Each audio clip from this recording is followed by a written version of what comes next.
क्वांटमीकरण है, आपको उसी का मतलब समझना है। तो क्वांटमीकरण का मतलब होता है क्वांटाइजेशन। तो पहले हम लोग एक उदाहरण लेके समझते हैं। जैसे मान लीजिए कि कोई एक पिंड है, कोई आप इसको वस्तु बोल सकते हैं, और इसको हमने नाम दिया ए।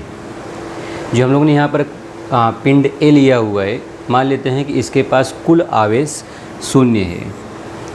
ध्यान रखिएगा, अगर कुल आवेश 0 बोला गया है, इसका मतलब ये हुआ कि जितना इसमें धनात्मक आवेश होगा उतना ही ऋणात्मक आवेश भी होगा। अगर मान लेते हैं धनात्मक आवेश 100 है तो ऋणात्मक भी कितना होगा, 100। तो अगर 100 धनात्मक आवेश है और 100 ऋणात्मक आवेश है तो कुल कितना हो जाएगा, 0।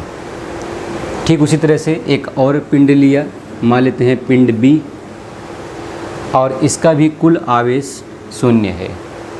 अगर इसका भी कुल आवेश 0 है, इसका मतलब कि जितना नंबर है, जितनी संख्या में धनात्मक आवेश होंगे उतनी ही संख्या में ऋणात्मक आवेश भी होंगे। मान लेते हैं धनात्मक आवेश है धन और ये है माइनस, तो +50 और -50, तो 50 यहाँ पर है और वहाँ 100 लिया हुआ है।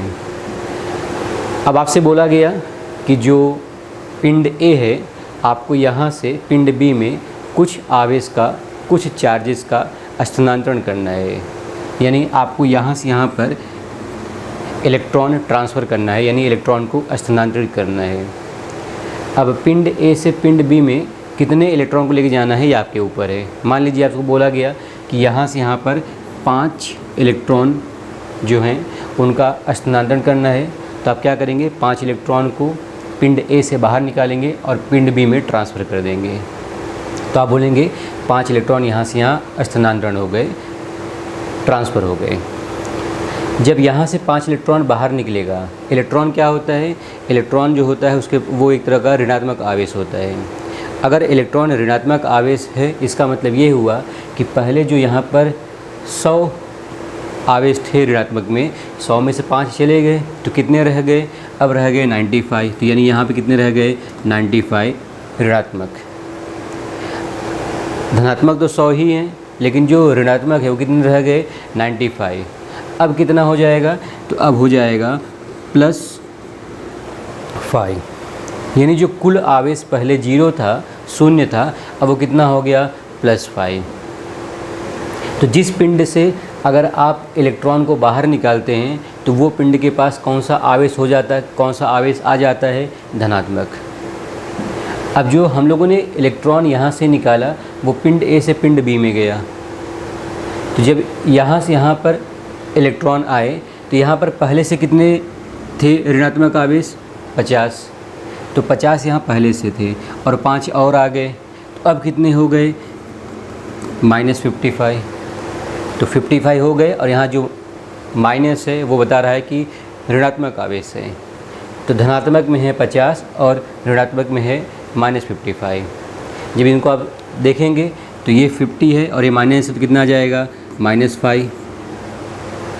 इस -5 का मतलब ये हुआ कि जो पहले पिंड बी 0 आवेश रख रहा था, कुल आवेश उसका 0 था, अब वो कितना हो गया, माइनस। यानी ये हो गया ऋणात्मक आवेश और ये हो गया धनात्मक आवेश। तो जब कभी भी एक पिंड से या एक वस्तु से दूसरे वस्तु में हम आवेश का स्थानांतरण करते हैं तो ऐसे केस में एक बन जाता है धनात्मक आवेश और एक बन जाता है ऋणात्मक आवेश। ये जो 100 है, 50, ये मैंने खुद से उदाहरण लिया है।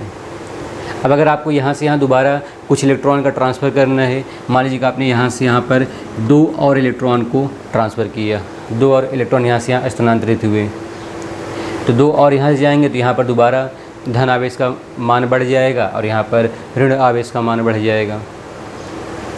आपसे अगर बोला जाए कि पिंड ए से पिंड बी में 8.3 इलेक्ट्रॉन स्थानांतरित करिए, जैसे 10 किए, 5 किए थे, 2 किए थे, वैसे इतना करिए, तो आप यहाँ देखेंगे कि ये 8.3 है, दशमलव में है।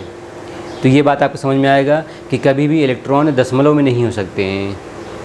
या तो इस नंबर के हिसाब से या तो आप 8 इलेक्ट्रॉन को स्थानांतरित कर सकते हैं या फिर 9 इलेक्ट्रॉन को। 8.3 इतने नंबर, इतने संख्या में इलेक्ट्रॉन का होना संभव नहीं है। ऐसा मैंने 8.3 मैंने उदाहरण लिया है। आप यहाँ पर 11.2 भी ले सकते हो, या 1.2 ले सकते हो, या 4.8 ले सकते हो, आप कोई भी एक नंबर ले सकते हो। लेकिन अगर आपने दशमलव में लिया है तो उस संख्या में इलेक्ट्रॉन का होना संभव नहीं है। इलेक्ट्रॉन जो होगा वो पूर्णांक में होगा, 2 इलेक्ट्रॉन होगा, 4 होगा, 10 होगा, 20 होगा, 512 होगा, जो भी होंगे किसी भी एक पिंड में, किसी भी एक ऑब्जेक्ट में, वो पूर्णांक में होगा, दशमलव में कभी भी नहीं होगा। तो ये जो क्वांटमीकरण होता है वो यही बताता है कि अगर कोई आप पिंड लेते हैं, कोई एक वस्तु लेते हैं, तो उस पिंड या उस वस्तु के अंदर जो भी आवेशों की संख्या होती है वो पूर्णांक होती है। और अगर आपको किसी भी पिंड का कुल आवेश लिखना रहा, जैसे यहाँ पर जो Q लिखा गया है, इस Q को बोलते हैं कुल आवेश। तो जो कुल आवेश होगा वो बराबर हो जाएगा N। ये N क्या है? ये N वो पूर्णांक है, वो पूर्णांक संख्या है जितने नंबर ऑफ़ इलेक्ट्रॉन्स या जितने नंबर ऑफ़ प्रोटॉन्स होंगे। अगर 10 प्रोटॉन है तो इसमें लिखा जाएगा +10। अगर 10 इलेक्ट्रॉन है तो लिखा जाएगा -10। प्लस माइनस क्यों आया? क्योंकि इलेक्ट्रॉन है तो ऋणात्मक आवेश हुआ, प्रोटॉन है तो धनात्मक आवेश हुआ। तो जो यहाँ पर ये n लिखा गया है ये एक पूर्णांक संख्या होगी। किसकी पूर्णांक संख्या? आवेशों की। तो जब आप लिखेंगे टोटल आवेश, तो टोटल आवेश बराबर हो जाएगा n। n बताएगा कितने नंबर ऑफ़ आवेश हैं, कितने आवेशों की संख्या है, गुणे e। ये e क्या होता है? ये किसी भी आवेश की मूल इकाई है। मूल इकाई का मतलब ये होता है कि अगर एक इलेक्ट्रॉन है या फिर एक प्रोटॉन है तो उसके पास कम से कम जो आवेश का परिमाण होगा वो E के बराबर होगा। और इस E का मान कितना होता है? इसका मान होता है 1.6 गुणे 10⁻⁻19 कूलम। तो कम से कम परिमाण कोई एक धनात्मक आवेश या ऋणात्मक आवेश जो रखता है वो इसी के बराबर होता है। तो इसको बोलते हैं आवेश की मूल इकाई। तो जो भी आवेश होंगे किसी भी पिंड में, किसी भी बॉडी में, कहीं पर भी जो भी आवेश होंगे वो आवेश हमेशा इसी तरह से लिखे जाते हैं। जैसे ये एक वस्तु है, इस वस्तु में कुल कितने आवेश हैं अगर मुझे पता करना है, तो अगर मुझे यहाँ पर कुल कितना आवेश है पता करना है तो Q पता करना है। तो कुल कितना आवेश है अगर मुझे पता करना हो तो मुझे पता करना होगा n का वैल्यू, n का मान कितना होगा। n क्या है? n है एक पूर्णांक संख्या। कितने आवेश हैं? कुल आवेशों की संख्या जो है वो n है। जब आप कुल आवेशों की संख्या में E का मान गुणा कर देंगे तो आपको कुल आवेश का वैल्यू आ जाएगा। तो अगर आपको टोटल चार्ज पता करना है, टोटल चार्ज, तो आप इस Q बराबर NE से पता कर सकते हैं। ध्यान रखिएगा ये जो Q लिखा गया है और जो ये N लिखा गया है दोनों में अंतर है। जो N है वो एक पूर्णांक संख्या है। कितने धनात्मक या ऋणात्मक आवेश किसी एक वस्तु में, किसी एक पिंड में है, उसको हम लोग यहाँ से लिखते हैं। जैसे मैं एक उदाहरण आपको बताता हूँ। मान लीजिए आपको बोला गया सोडियम, सोडियम का मान लीजिए 1 परमाणु है। तो सोडियम में कितने इलेक्ट्रॉन होते हैं? 11। ये जो यहाँ 11 लिखा हुआ है वो इलेक्ट्रॉनों की संख्या होती है। तो यहाँ पर n का मान लिखा जाएगा +11, सॉरी इलेक्ट्रॉन है -11। लेकिन ये जो नंबर यहाँ पर 11 लिखा गया है ये इलेक्ट्रॉन के साथ साथ प्रोटॉन की भी संख्या बताती है। यानी किसी भी सोडियम में 11 इलेक्ट्रॉन होते हैं और उतने ही प्रोटॉन भी होते हैं।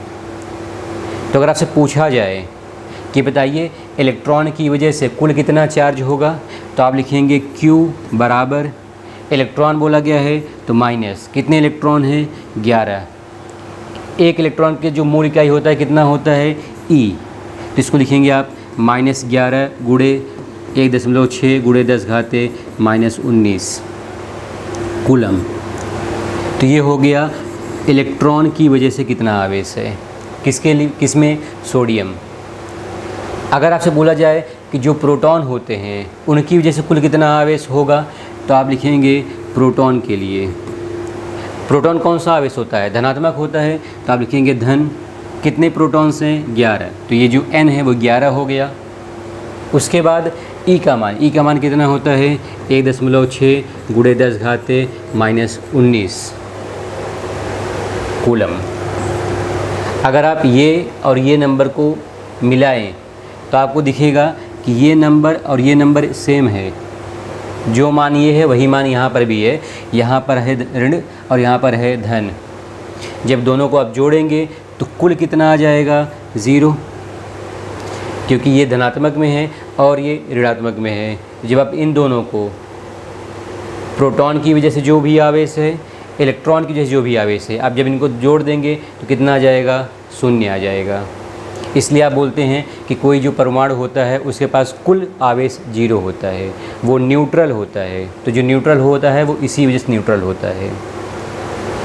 तो क्वांटमीकरण में आपको ये बात हमेशा याद रखना है कि जो कुल चार्ज होता है वो कुल चार्ज हमेशा एक पूर्णांक संख्या और जो चार्ज की मूल इकाई होती है उनके गुणनफल के बराबर होता है।